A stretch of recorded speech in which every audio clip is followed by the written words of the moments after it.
pero viernes a la tarde, es un día... Cuando hablamos de barras tarsales, lo primero que pensamos es el paciente que viene a la guardia o al consultorio con dolor en el pie, el chico o el adolescente que le duele el pie, y lo primero que observamos es que no puede mover bien el pie. La mayoría de las barras tarsales se presentan con dolor y son confundidas con esguinces de tobillo o con traumatismo de pie. Y la mayoría de las barras tarsales, en las guardias generales, salen o con una valvita, con un walker, y después de estudiarlas y eso se hace el diagnóstico. Lo primero que hay que pensar es que una barra tarsal, la sintomatología la da en el medio pie y no en el tobillo. No es un dolor de tobillo, un dolor del malleolo peroneo, un dolor del malleolo tibial o un dolor en la articulación tibio-astragalina. Es un dolor en el pie. Y puede ser en el seno del tarso o puede ser del lado medial a nivel de la articulación astrágalo-escafoidea. Pero francamente lo que tiene limitado el paciente es el movimiento de inversión y eversión porque está alterado el funcionamiento de la subastragalina. Entonces, cuando hablamos de barras tarsales, por ahí ustedes tienen poca experiencia, o algunos ya han visto, tenemos que pensar que son sinostosis, huesos fusionados, se llaman coalescencias, en fin, tienen muchísimos nombres. Las barras tarsales pueden ser sinostosis congénita, ven huesos pegados. Algunos dicen que son faltas de segmentación y otros la teoría es que son incorporación de huesos sesamoideos. Lennart en 1974 demostró que se transmiten en forma hereditaria con carácter autosómico dominante. Estas barras como este astrágalo y calcaño masivo son rarísimas, yo los muestro porque son ejemplares muy, muy frecuentes. Esta es una barra astrágalo escafoidea, también es muy rara. Ninguna de estas dos son sintomáticas y no producen dolor en el medio del pie. Este es un pie normal y este es un pie con una barra astragalo-escafoidea. Pero las muestro porque son sinostosis, son asintomáticas y ellos son hallazgos simplemente. Sí. Realmente, preguntándole a la familia, Sí. si en la familia tienen, ¿ha encontrado muchas que son familiares? Todas estas que son sinostosis completas son familiares. La mayoría de estas. No las astrágalo-calcañas comunes como esta. Esta es la barra que más se presenta junto con la calcaño escafoidea. Esta barra, ¿ven? Que se une el astrágalo con el calcaño en la faceta media. Y entonces la articulación subastragalina está alterada y ahí es donde se producen la sintomatología. Estas barras comunes astrágalo-calcañas y calcaño-escafoidea yo no veo mucha relación de incidencia familiar, pero en las masivas, en esas sí he visto, las he estudiado los familiares y he encontrado. Entonces, estadísticamente no se sabe qué cantidad de barras hay. Hay un estudio de hace muchos años atrás, en una inscripción de soldados en las Fuerzas Armadas canadienses, que estudiaron a todos los soldados y encontraron un 2% de pies contracturados, que decir que ellos hablan de una incidencia de barras de 2 cada 100 habitantes. Y otro estudio de Wayne Davis hablan del 1%, uno de cada 100 individuos tiene una barra tarsal. Quiere decir que es bastante común esta patología. Lo que pasa es que no todas las barras tarsales son sintomáticas y es por eso que se desconoce realmente la incidencia.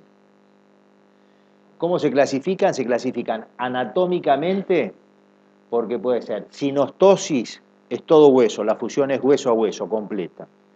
Y sin condrosis cuando hay una fusión con un intermedio de cartílago, sin fibrosis cuando hay una interposición fibrosa. Está el puente óseo, pero no es todo óseo, sino puente óseo fibroso, puente óseo cartilaginoso y puente óseo óseo. Las que tienen fusión incompleta se denominan coalescencias. Quiere decir que la coalescencia no es la sinostosis, coalescencia es la sin condrosis y sin fibrosis. Sin embargo, cuando vean en la literatura, las publicaciones americanas hablan muchos de coalescencia, incluyendo a todas. Y desde el punto de vista de la clínica, tanto la cartilaginosa como la ósea van a tener movilidad restringida de la articulación subastragalina, mientras que la fibrosa tiene movilidad conservada, porque el puente óseo es elástico. ¿Y qué síntomas presentan estos chicos? Presentan síntomas que no siempre están presentes, el pie plano, por ejemplo. No todas las barras tienen pie plano, hay barras con pies normales y hay barras con pie cabos. y el espasmo de los peroneos. El espasmo de los peroneos es la primera causa de dolor y de consulta posiblemente. Pero las barras tarsales, hasta que hagan espasmo de los peroneos, posiblemente no consulten y no lo tienen. En la evolución vamos a ver cómo se presenta ese dolor. Y los hallazgos que siempre tienen todas las barras tarsales son estos dos. La deformidad, porque el pie cae en pronación por la limitación de la articulación subastragalina, y fundamentalmente eso que al chico le decimos, parate en el costado del pie, parate en el borde externo, y no lo pueden hacer. O hay una franca asimetría cuando es unilateral. Con respecto a cuando viene el chico ya con dolor, viene con pie plano doloroso, espástico lo llamamos, o espasmódico. Y lo que se ve es esto. Cuando nosotros hacemos movimiento forzado de inversión del pie, defiende como si fuera un abdomen agudo que se pone en tabla. Acá el abdomen agudo lo ejecutan los tendones peroneos que limitan el movimiento del pie, y muchas veces los extensores también se contraen. Entonces, en el estudio de un pie plano espasmódico vamos a ver cómo se contraen estos dos músculos. Estos autores, Jones, Blockley, Harris, Ambet y Cowell, lo llamaron pie plano espasmódico y demostraron que esta contractura antes de la cirugía, durante la anestesia, cede. O sea que es espasmódico cuando cede con anestesia.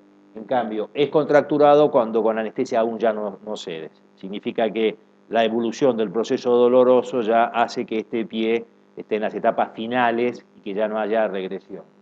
Las etapas finales del dolor, me refiero, que es así. George P. Mitchell, a estos pies, cuando los anestesiaba, veía que persistía la contractura. Por eso la diferencia. Pie plano contracturado no cede con anestesia, pie plano espasmódico cede con anestesia. Los dos por causa de barras tarsales. ¿Y el dolor cómo se va produciendo? Lo primero que ocurre es una tensión en los ligamentos, secundariamente espasmo de los peroneos, después va a haber una irritación de todo el seno del tarso, después se compromete la articulación subastragalina y por último ya hay cambios degenerativos, inclusive radiográficos. Entonces, las dos barras más frecuentes que vemos son la barra entre el astrágalo y el calcáneo y la barra entre el calcáneo y el escafoides. La barra entre el astrágalo y el calcáneo habitualmente no es como la que vimos en la primera imagen, que era una barra masiva que tomaba todo el astrágalo y el calcáneo. No, la barra astrágalo-calcánea toma esto, que es la faceta media. Toma esto, que es la faceta media, y en una 3D toma esto, que es la faceta media. La faceta posterior, que es esta, está abierta. Habitualmente no está comprometida. Quiere decir que es de la cara medial del pie. El chico le duele ahí. Diferencia con el os tibial, diferencia con cualquier tendinitis del tibial posterior, bueno, le duele en la cara medial del pie. Cuando hacemos el estudio, la incidencia que nos va a demostrar que esa faceta media está comprometida es la incidencia axial de Harris. Cuando yo pido una incidencia axial, le pongo incidencia axial, me mandan los sesamoides, porque todos los radiólogos cuando le dicen axial de pies, me mandan la radiografía de los sesamoides. Digo, ¿para qué quiero esto? Yo quiero ver si hay una obliteración de la faceta media. Entonces hay que explicarle al radiólogo que se debe parar sobre el chasis con flexión de rodilla, flexión de la pierna y el pie, posición de esquiador, y la incidencia del rayo tiene que entrar a 30, 40 o 50 grados sobre la articulación entre el astrágalo y el calcáneo. Esa es la incidencia axial de Harris. Y en la incidencia axial de Harris vamos a ver esto, que es un pie normal. Fíjense, la faceta media es la que siempre toma la barra astrágalo-calcánea, acá está abierta, y la faceta posterior, que casi siempre está abierta. Y no son ni simétricas ni están en el mismo nivel. Una está un poquitito más arriba del otro, y esto habla de que no hay absolutamente nada. Esta es una excelente radiografía axial de Harris. Muchas veces la sacan muy mal y recurrimos hoy en día a la tomografía computada para hacer el diagnóstico. Y acá fíjense que la faceta medial está bastante rara, y acá fíjense que está oblicua de abajo arriba y estrecha. Acá hay un impingement, acá está comprometida. Esto es una barra astrágalo-calcánea, que puede ser cartilaginosa o puede ser ósea. No es fibrosa porque le dolía y tenía limitación franca. Esta es otra faceta media totalmente obliterada. Esto es una sinostosis completa. Y esto es una faceta media bien oblicua, con impingement. Esto es una barra astrágalo-calcánea dolorosa. Único tratamiento en chicos es la resección quirúrgica. Después veremos. Entonces, en la incidencia axial de Harris vamos a ver tres cosas. La articulación estrecha e irregular, en la sincondrosis o sin fibrosis, ¿no? Articulación estrecha e irregular. Esta es la articulación, esta es la normal. Estrecha e irregular. La apófisis menor del calcáneo, que es más chica, hipoplásica, esto es la apófisis menor del calcáneo. Cuando tenemos una faceta media abierta, la apófisis es más grande, ¿ven? Y el plano articular oblicuo. Entonces, en la incidencia axial de Harris, con esto hacemos diagnósticos. Estos son signos radiográficos primarios. Pero dentro de los signos radiográficos secundarios, aparte de la imagen en C, que es esta, de barra tarsal, esta es la imagen en C, porque no la incluye en este trabajo, no sé por qué. Lo que más vemos es el Viking astragalino. Este Viking astragalino es exagerado. Cuando ustedes ven un Viking astragalino o Lipping astragalino, que es el reborde del astrágalo despegado, no hay que tratarlo esto. Esto no es un sobrehueso que duele y hay que sacarlo con un escoplazo. Cuando ustedes ven eso, la articulación subastragalina trabaja mal. Algo hay. O hay una barra astragalocalcáneo, primer diagnóstico diferencial, o algo pasó, una infección, un proceso inflamatorio, algo hay. Una secuela quirúrgica, algo hay, trabaja mal. Y al trabajar mal, ¿qué pasa? Cuando la articulación subastragalina trabaja en traslación y en aducción abducción. Esos mecanismos permiten que tanto la subastragalina como el medio pie como la yopar trabajen armónicamente. Cuando se frena la subastragalina, la yopar deja de trabajar armónicamente. Entonces, en flexión dorsal del pie, el borde afilado del escafoides, ¿qué es eso? Choca con la punta del astrágalo y ese choque permanente va produciendo un despegamiento osteoperióstico que después de semanas y meses se manifiesta radiográficamente como una abulsión, un pico que se llama Viking o Lipping astragalino, que es eso. Yo tengo que solucionar esto para que desaparezca esta situación. Eso es un signo radiográfico secundario. Así es como trabaja la articulación subastragalina. Estos movimientos, cuando se alteran, producen los osteofitos que vimos recién.